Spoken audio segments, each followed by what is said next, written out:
Any health-related information on the following show provides general information only. Content presented on any show by any host or guest should not be substituted for a doctor's advice. Always consult your physician before beginning any new diet, exercise, or treatment program.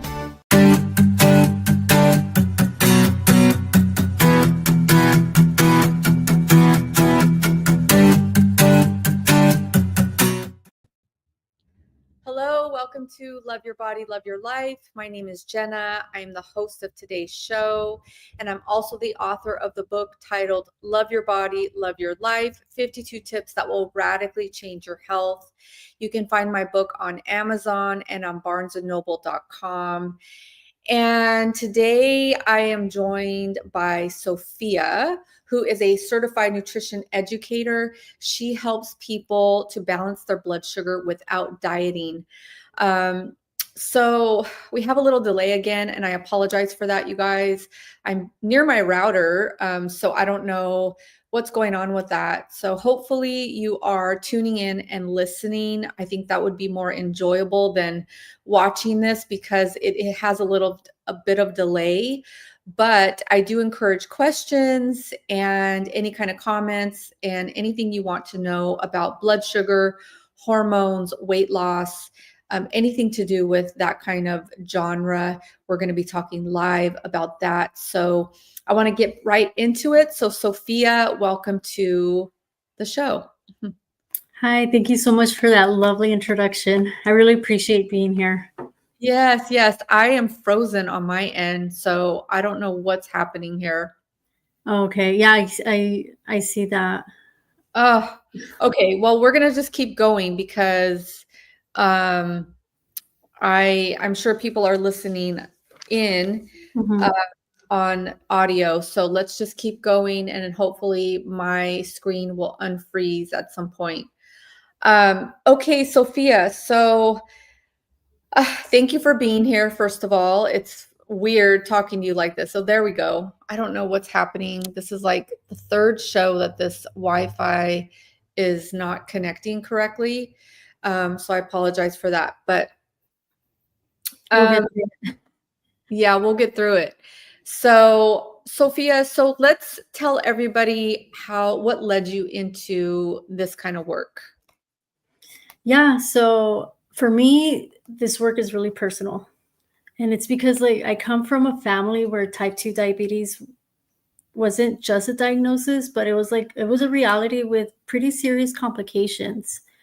And I grew up watching how blood sugar issues affect people, especially my family members. And so I always had this feeling just in the back of my mind that I needed to take a different path, a preventative one, essentially. Right. Mm-hmm. But I mean, I was young, so it didn't really hit me until my first personal transformation. It didn't start with diabetes. It started with my skin. So at age 19, which was over a decade ago, I had just graduated cosmetology, was working full time right after high school in the beauty industry.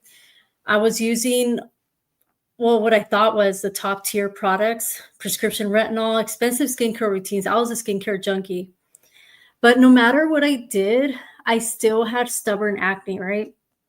And that was going on for about 2 years.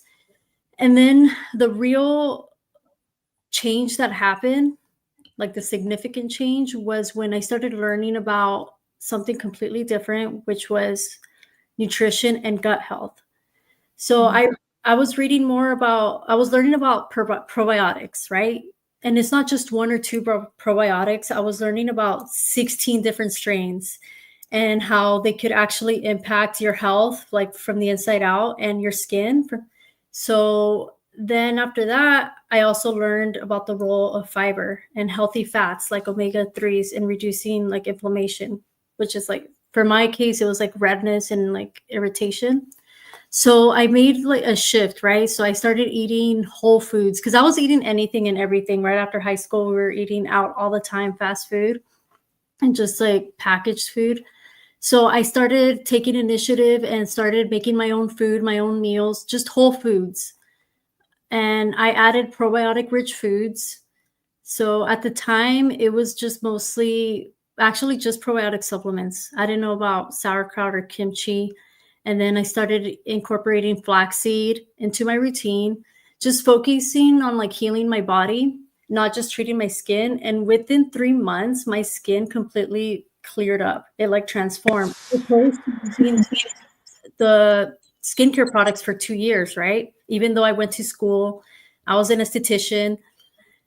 That shift, that was the moment when I knew I wanted, and I needed to study nutrition like seriously. I didn't do it right away, but as I was working full time, that's when I pursued my bachelor's degree in health science. So I did health promotion and disease prevention. And then after that, I still went back to school to learn about medical nutrition therapy. So it wasn't just to understand the science, but also to just help people how to heal from the root, which is what I felt that I did with myself. I helped myself from the root. Mhm. And I worked in clinical nutrition. It didn't really last that long though. Even though I was moving up and I did well in the field, I just did not see myself in that environment in the long run. So, I mean, that's where I'm at now. That's so good, Sophia. And so at such a young age. And I know a lot of people can probably relate to being that age and seeing skin issues and, other things happening. So we're grateful that you took this route because now you can educate us. Yeah. on, Yeah, on- definitely. so you mentioned probiotic rich foods other than the supplement. So can we just start there and what that would do to help people? Yeah, so probiotics, there's probiotics and prebiotics. Probiotics are naturally like bacteria that's alive in our gut that just helps break down food easier. And it could be stuff that's already fermented, like your sauerkraut, kimchi, and then kefir. Kefir was probably the first one that I used, and also yogurt. Yogurt was probably one of the first ones that I used. They naturally have recurring probiotics. Prebiotics are certain foods that you eat that feeds the natural probiotics inside our microbiome. So that could be like fruit with like the skin on, like apples, pears, and even like artichokes. Certain root vegetables feed fiber, pretty much insoluble fiber, feed the gut bacteria, the probiotics in your body. Hmm. Okay. So would you recommend somebody starting with that? Like, let's say they want to lose weight by stabilizing their blood sugar. How would somebody start, or what would you recommend? So losing weight by starting with blood sugar. So, okay, I want to introduce this basically with the big picture. So, what I try to help people understand is that I know a lot of people come to me for weight loss. That's like the first main thing, but I also want them to understand that weight loss isn't like the main goal, but it also is a happy side effect of healing your metabolism, healing your body, right? Through nutrition. Mm-hmm. So when we talk about blood sugar and what happens to your body, so when your blood sugar is stable, your body stays calm and balanced. You have steady energy all day. Your cravings naturally decrease. Versus the opposite, when your blood sugar spikes and it crashes. So I just want to be clear about what's normal and what's harmful. Blood sugar spikes aren't always bad. It's a natural, like normal signal that your body tells you that, hey, there's energy here, let's use it. It's part of a normal, like healthy functioning metabolism or just a natural body reaction. But the problem sometimes isn't the spike itself, right? So it's like when those spikes happen all day, every day, from the ultra processed foods or sugary drinks, sodas, and constant snacking. That's when things could become dysregulated and a little bit more difficult to manage, because when that happens, when you have that blood sugar spike, your insulin, which is produced by your pancreas, it's a hormone that's supposed to help balance your blood sugar in your body. However, when you have chronic high insulin levels, it could potentially also be your fat storing hormone if you don't use that excess energy, that excess blood glucose. So when those levels, those high levels of insulin are just, when the levels are chronically high, the fat just gets locked in storage and you're more prone to blood sugar crashes. You get hungry and you crave more food. And naturally, people like to reach for another fix, like a quick fix, a snack, whatever's available, especially if they're not prepared. And the cycle repeats. Mm-hmm. So it creates like a cycle, right? I call this like a vicious cycle. Your blood sugar spikes, you crash. People naturally get something sweet or something easy to just spike or just to raise their sugar a little bit more. But when you get a refined carb or a snack that isn't really the best choice, you crash again. Yeah. Do you go through that cycle and you tend to overeat and it repeats the cycle? And I feel like that's like a big misunderstanding or misconception. I mean, hypoglycemia, it's no joke either, right? That I feel like that's even more dangerous than like high blood sugar, to be honest. But instead of just going through that cycle of eating like those quick, easy snacks that are like refined carbs, crackers, cookies, anything. There's so many things out there. Yeah. It's still going to spike you and you're still going to crash. So the solution, right? Instead of trying to get yourself out of that cycle that repeats, and it's not your fault, right? It's not anyone's fault. It's just easy, right? Yeah. Kind of focus on like your protein, your healthy fats, and your fiber-rich foods, because all those that combination helps keep your blood sugar steady. And when you do this, your body eventually will shift from storing fat to burning it. So overall, like when your blood sugar is spiking all day, your body is stuck in storage mode. But when you keep it stable, your metabolism shifts from storing fat to burning it. So what can we do to shift that? Like, can you walk us through like a day or something? Like if somebody wants to shift from those spikes all day, what can they do as far as like a plan for like 1 day plan or something? So the easiest thing I feel is setting your day with your breakfast.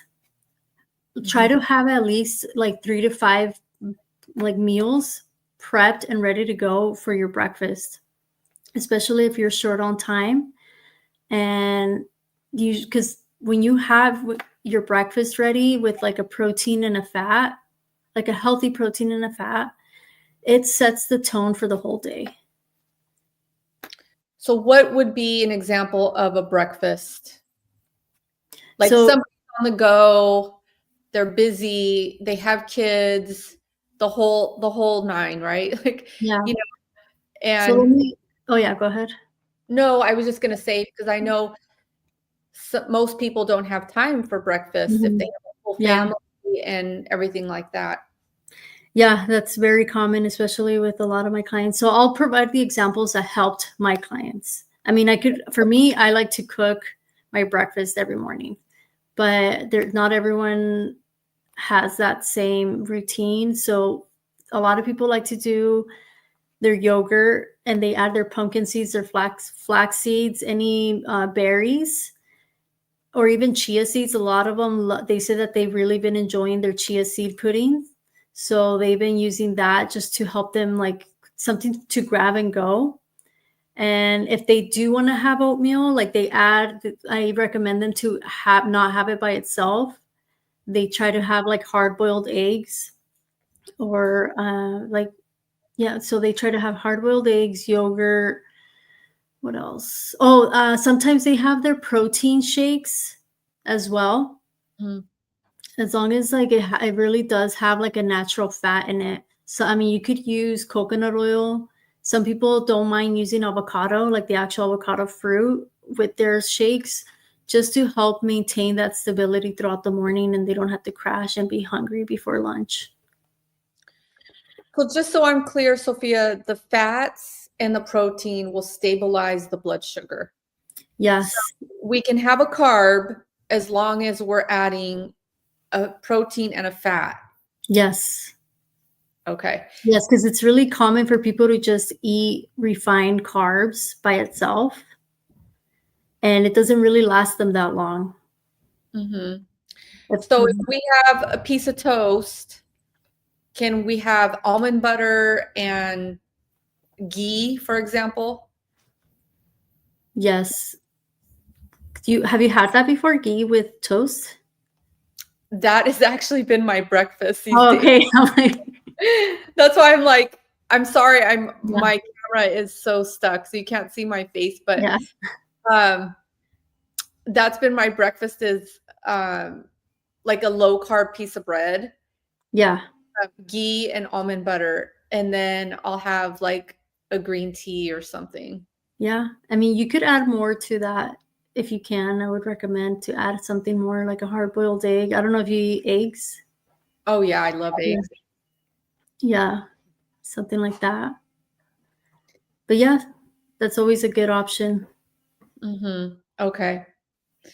Okay, so I just wanted to make that clear for okay, so let's get into um so would that be something that you would suggest if somebody's trying to get off of insulin? Okay, so personally, I haven't worked with anyone that was put on insulin in my Okay. experience, but I do have some suggestions. Uh, First of all, like always work with your healthcare provider when making medication changes. But I do feel like there's a common misconception with needing insulin with type 2 diabetes. So most people think that type 2 diabetes means that they need more insulin, but most of the time that's not really like the issue or the real problem. So the truth is that the true understanding is that type 2 diabetes is usually about having too much like of your own insulin, not too little. So essentially your cells are overloaded and they can't take in any more glucose because they're already overloaded with glucose, and the insulin is just trying to pump out and just do its job. It doesn't know that your cells are overloaded. It's just doing its job. But I just want to mention real quick, how I learned about this was through Dr. Jason Fung. He's a nephrologist. He specialized in kidney health. He wrote the obesity code, the Oh, diabetes code, and he co-wrote the PCOS plan. So he was a nephrologist, which he specialized in kidney health, and all of his clients, like the majority of his clients that he treated for kidney disease, it all came from type 2 diabetes. So he only knew what to do, and which was prescribe more insulin, but nothing was working. And so he went back and studied type 2 diabetes, and he pretty much came up with this analogy, right? So the overflow paradigm. So he explains it how think of your cells like a suitcase that's already packed full. Insulin is trying to stuff more clothes in, but there's no room. And the solution isn't to force more in or to give the patient more insulin, it's to try to unpack what's already there. So, and that's what they talk about in all these three books. So, what he did, he took a step back from just instead of prescribing insulin and treating people with metformin and just medications, he went the dietary modification route, and he treated most of his patients with dietary modifications and fasting. And so for me as a nutritionist, these are the suggestions that I would recommend to support better blood sugar balance and reduce insulin load, right? So first, I would suggest like these 5 things. So we want to first lowering the insulin spikes. Naturally is choosing your whole foods over processed ones, and don't eat your carbs alone. And then try strategic fasting. It doesn't have to be complicated. It could be overnight 12 to 14 hours, right? And then just being more physically active, because a lot of people, even being sedentary, could be detrimental to our health in the long run. So even moving like 10 to 15 minute like walks after a huge meal makes a difference. Or not a huge meal, but just like after eating. And also try to reduce stress, because this was literally the most common issue that I went through with a lot of my clients, even though they were doing everything right, checking in with me, doing their homework, applying the homework. The high stress, mainly from like mental and emotional because of their jobs, like it kept their blood sugar high, and it could still raise your blood sugar even without any food. So in the end, we want to kind of help rebuild that flexibility by training your body to burn glucose and fat. I agree, Sophia. I feel like stress, just in my own, I guess, coming from my perspective, I feel like stress automatically just puts you in fight or flight, and like all the cells are activated, Mm-hmm. and you can't think correctly. Yeah. Yeah, because your body is like ready. That's the thing. All of your blood is rushing to your limbs because it's ready to literally like fight or flight. Mhm. And so you don't have a lot of blood running in your organs. And when you're in that rest, when you're in the parasympathetic system, right? Yeah. The Parasympathetic. rest and digest, Yeah. when all your blood is going to your organs and they're doing Their job. their job. And so with like going back to fixing like your insulin, like, or getting off insulin, you don't want to fix an overflow by forcing more in. You want to fix by releasing what no longer serves your body. It's layered and it's gradual. It takes time. And yeah, so stress is like a huge factor. I agree. So can we talk about some things? Let's just take a very busy businessman or a very busy businesswoman. They own their own business. It's high stress. They're the president or the CEO of this company, and they know they have to get healthier, but they have a demanding job, and maybe they're even in a demanding relationship.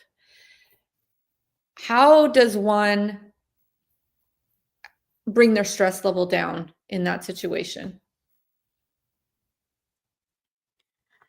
So I feel like so going back to certain individuals that I've worked with, a lot of, like, if you want to talk about if they're in a demanding relationship, obviously communication. And then also I feel like it's about managing your time. Because when you manage your time and your schedule, everything will be a little bit more manageable.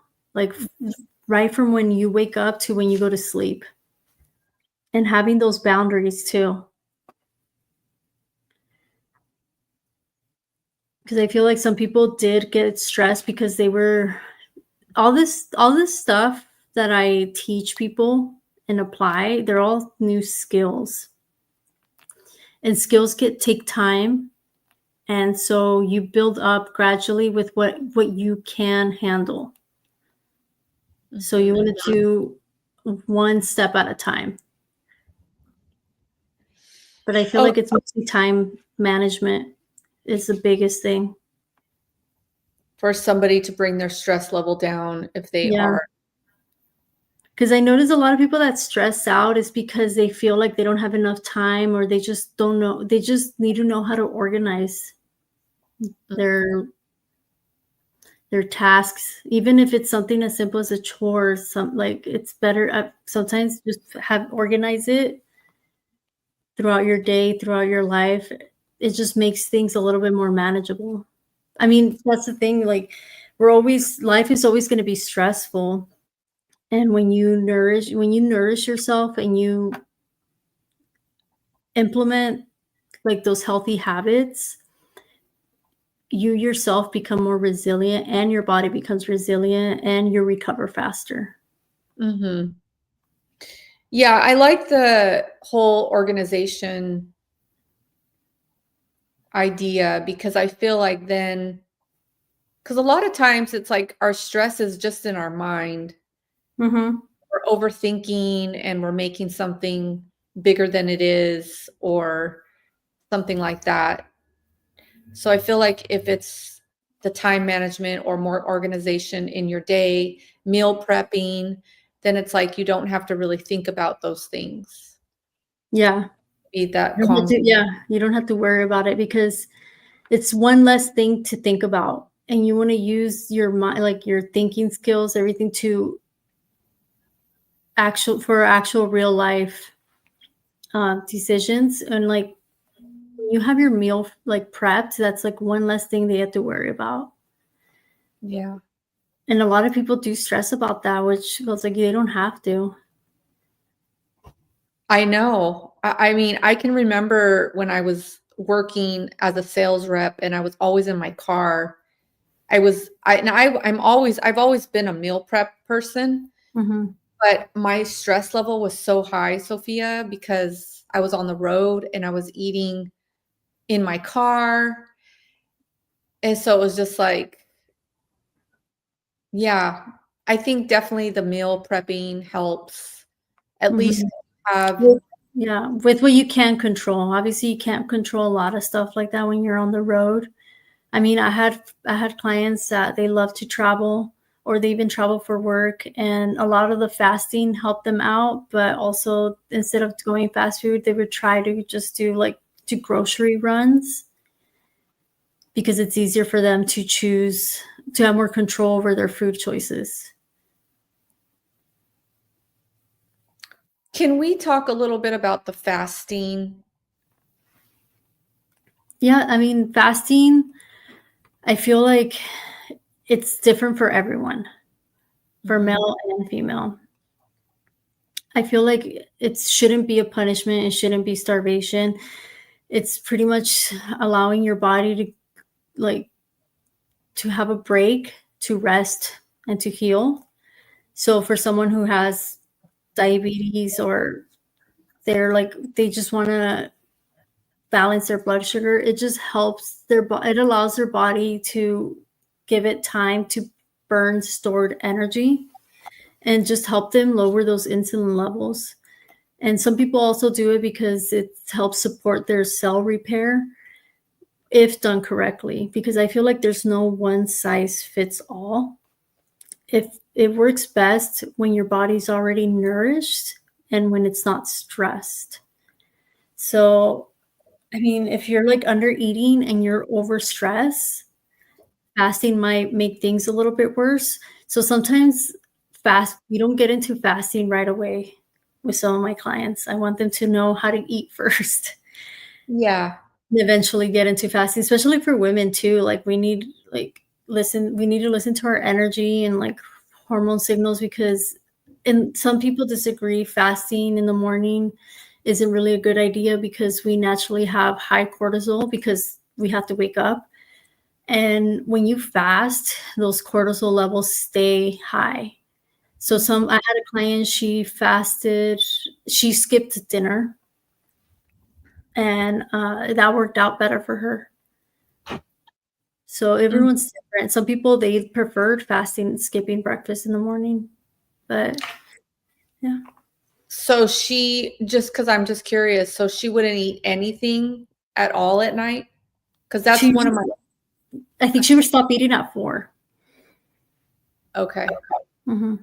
So it could start gradual. I mean, some people naturally already fast, like not eating for 12 hours. Like if you have your dinner at 7 and then 12 hours after that is 7 a.m., people don't even eat till like way after that. So that's already past the 12, 14 hours.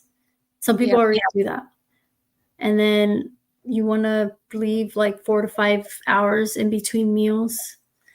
So some people would just fast by eating 2 big meals. And if they wanted to do longer fasting, it's only when like when you think your energy is stable. So they work up to it. Mm-hmm. Some people do it to reset their digestive system too. Have you ever heard of that book, Fasting Like a Girl? Oh, by Dr. Mindy Pills? No, I have, or Pills. Sorry, I don't know if I said that right. I have. I just haven't read it yet, but I do. It's on my wish list for Audible. Oh, okay. If we get together again, I have it. Oh, okay. Yeah, 'cause I have so many books on my Audible. I mean, all these 3 books that I showed you, I also have them on my Audible. I'm just always reading these books and getting back to it because I'm always learning something new. Yeah, I'm a big book reader too. Mm-hmm. Yeah. She has a whole like plan around fasting. I mean, her take on it is definitely interesting. Yeah, I think it's amazing. Yeah, because for us, like we can't fast certain times in the month. Mm-hmm. Yeah. So, okay. So then with what we've talked about, Sophia, would you say that keeps our metabolism high? Or would you add anything to the conversation around keeping the metabolism high and like that fiery kind of, to burn? So, and okay, in this context that we're Yes. talking about for metabolism, I mean, metabolism could be so many different things. You could have a whole degree on metabolism, right? You could, because like just the different pathways, everything, how it works in your body. But in this context, when we talk about metabolism, I just want to mention that it's mainly how fast you burn calories and how your entire body creates and uses energy. And so figuring out whether if your body's using that energy or storing it as fat. So a healthy metabolism could mean what your body does with the food, right? Is it fueling your cells? Is it balancing your blood sugar, or is it spiking it, or is it burning what it doesn't need? So like a stressed or overloaded metabolism could mean that that's when things start getting stored and fat loss almost seems impossible, like fight or flight, right? Your body's not when you're in that high stress level like state, your body it's not going to burn like any fat. It's going to try to survive. Yeah. I mean, so signs of slow metabolism every day could be constant fatigue.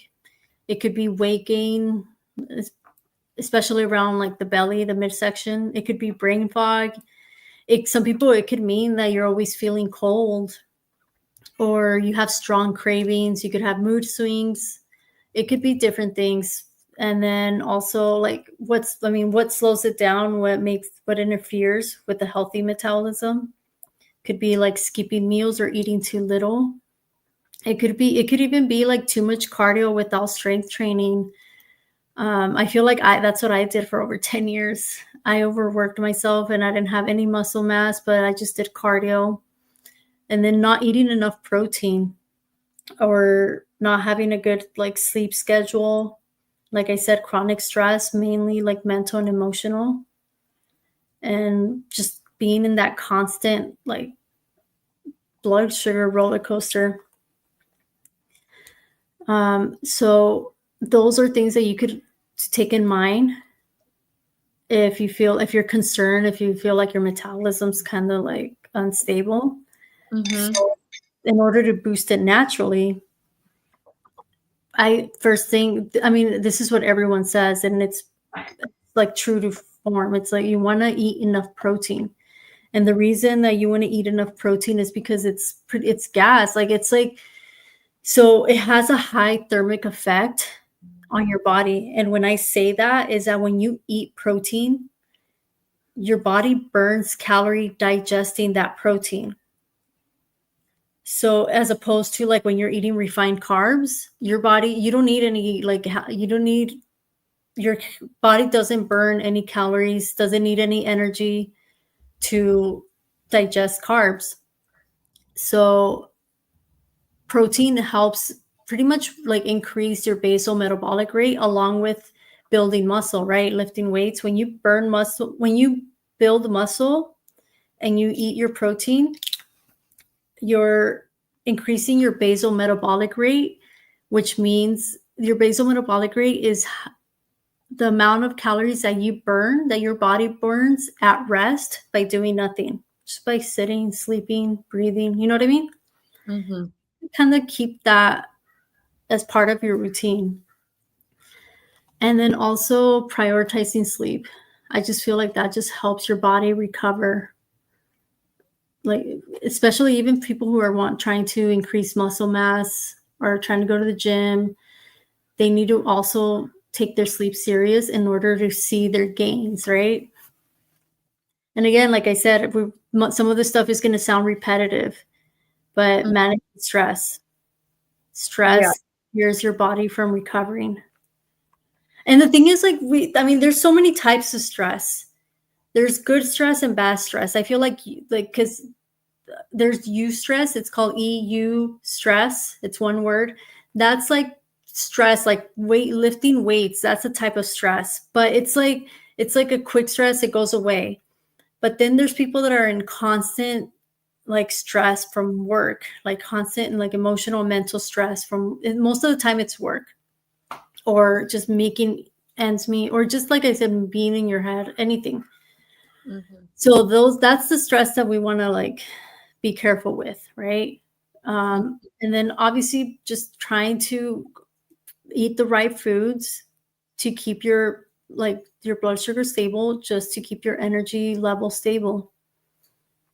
So all these habits could help support a healthier metabolism and it may make fat loss more accessible over time, especially like with paired with other lifestyle changes. So like your metabolism isn't like really slow or broken. It's slow because it doesn't feel safe, and like you just want to you want to feel it, you want to move it, and you want to rest it, like your body, and then see what happens after that. Interesting how you said it doesn't feel safe, because I feel like if what I'm hearing is most people, they say, oh, I want to lose weight, or, then they go and they starve themselves, or they do something like I heard you say in the beginning, it shouldn't feel like punishment. Mm-hmm.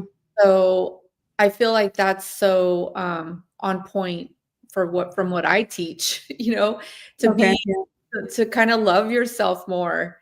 And obviously I won't get into my story, but I've learned the hard way. But I love that what you're saying. So okay, so let's kind of get into a little bit. So you mentioned more weight training. What is ideal for weight training? 2 to 3 times a week? 4 times? Uh-huh. Oh yeah, sorry. No, I think 2 to 3 times a week is a good start. I mean, and you'll still see results. And I feel honestly, body weight and even the dumbbells, all that stuff, it's good enough. You don't have to rely on heavy equipment. Or the machines are good too, but you could do exercises at home 2 to 3 times a week, and even using your body weight. It's calisthenics. That's also really fun. Pilates is good too. So yeah, it doesn't have to be crazy. Yeah. As long as you're doing Yeah. The other day I went for a walk and I actually put on my leg weights. Like I Yeah. strapped on. That's always a good one. You could use it on the treadmill. Yeah, exactly what you did too. Yeah. Hmm. Cool. Okay. So I just kind of want to get into what your typical day looks like, and then we're going to try to get to some questions before we wrap up. Like, Yeah. tell me exactly what you do. So as far as like eating, I always as soon as I wake up, I always drink water. Always drink water, and I usually have ginseng tea and electrolytes just because when we wake up, our blood sugar is super concentrated because we were just laying down for a long time. So you kind of want to let that just disperse a little bit. And then when I do eat, I usually eat about an hour and a half, like 90 minutes after waking up. And I always, my breakfast always been the same, but the only thing that rotates is the protein. So I always have 2 eggs with either oil or grass-fed butter. And then my protein is either smoked salmon or chicken sausage or beef sausage. I always keep it simple. And whatever veggies I have prepped, sometimes I have frozen veggies, but I just throw that in there and that sets me good for like about 4 to 5 hours.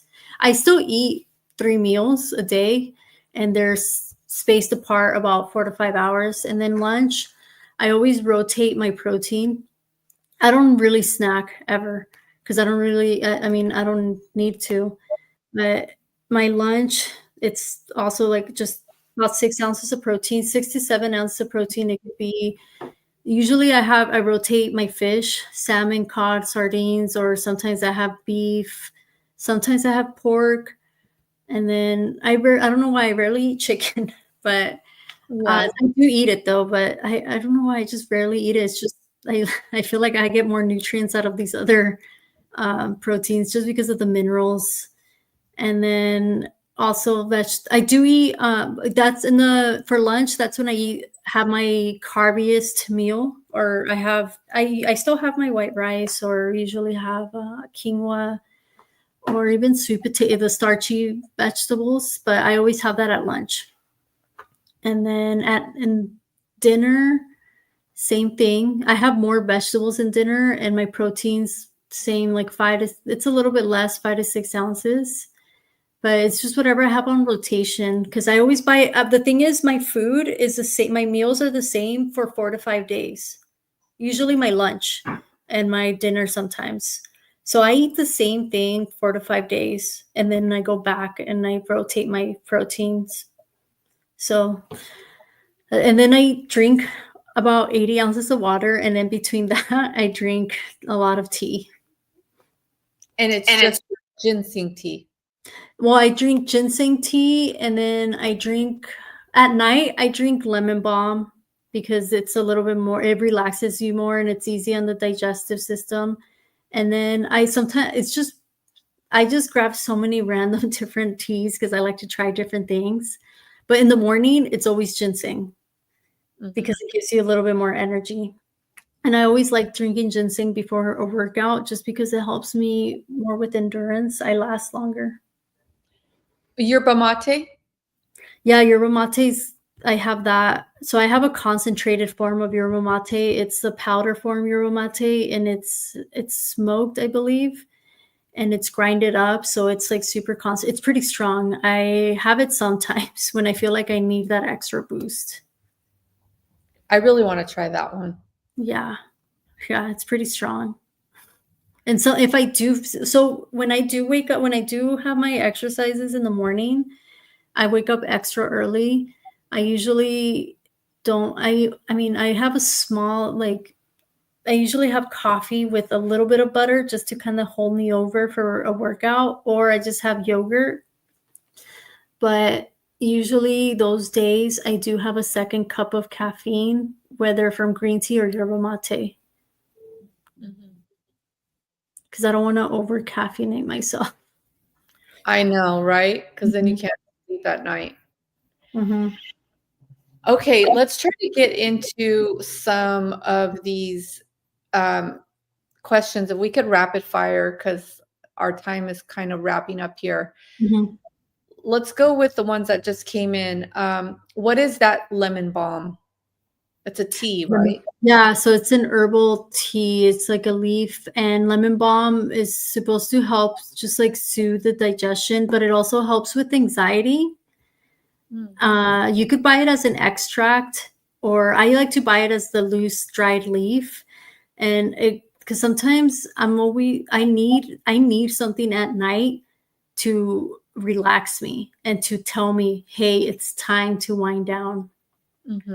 And that one's more of a gentle way of like winding myself down. Because if I have chamomile, lavender, valerian, it's a little bit too strong and too heavy for me sometimes. And that one, I take it after dinner just to like really like set the tone for like the rest of my evening without knocking me out. Got it. Somebody asked, is that one a drink additive? I don't know what that means. Is that one drink additive? Is that one drink additive? What did I say? Maybe the lemon balm. Lemon balm? I'm sorry. That one came in when y'all said, oh, it's strong and. Oh, is it like an additive? I mean, it's a powder form yerba mate. You could drink it as a tea. I drink it as a tea. It dissolves in water. You could drink it in just regular water, but I drink it as a tea. And sometimes it could be a little bit strong if you're not used to having a lot of caffeine. But it has stevia, which is it's a plant-based sweetener that doesn't affect your blood sugar. So it helps a lot for a lot of people who have diabetes could drink that tea. The yerba mate. Yeah. I definitely want to get that and try it. I'll send you the link, or if anyone was interested, I could send them the link if they could read on it and how it works. With that, Sophia, let's tell people where they can find you, because we're going to wrap up here. And I'm sorry if I didn't get to all the questions, but if somebody or any of you want to reach out to Sophia or myself, you're more than welcome to. Let everybody know where they can find you. Yeah, so if they want to reach directly to me, you could always find me on Instagram. My name is Glycemic Insights. And then also you could see I have a website where I also provide more education, like blogs and like free resources that have helped my clients in the past. But if you want to talk to me directly, you could just message me on Instagram. And what's your website's name? Oh yeah, my website's glycemicglow.com. Glycemic Glow. Should I put it on the chat? Sure. Glycemicglow.com. So so if anybody else wants to ask Sophia anything, find her on Instagram or go to her website, glycemicglow.com. So amazing. Thank you so much for being on the show. No, thank you for having me. I know I learned a lot. And I apologize again for this delay in my camera. But this was a good show. Definitely. It taught me a lot. So I know a lot of people got some things out of it. Yeah, I hope so. Yeah, I hope it was as easily as digestible as possible. For sure. Mm-hmm. Okie doke. Right. Thank you so much. Take care. All right, you too. Bye. Bye. All right, you guys. Thank you to Sophia again. Find her at glycemicglow.com or Glycemic Insights on IG, Instagram. And until next time, love your body and love your life. Take care. Bye.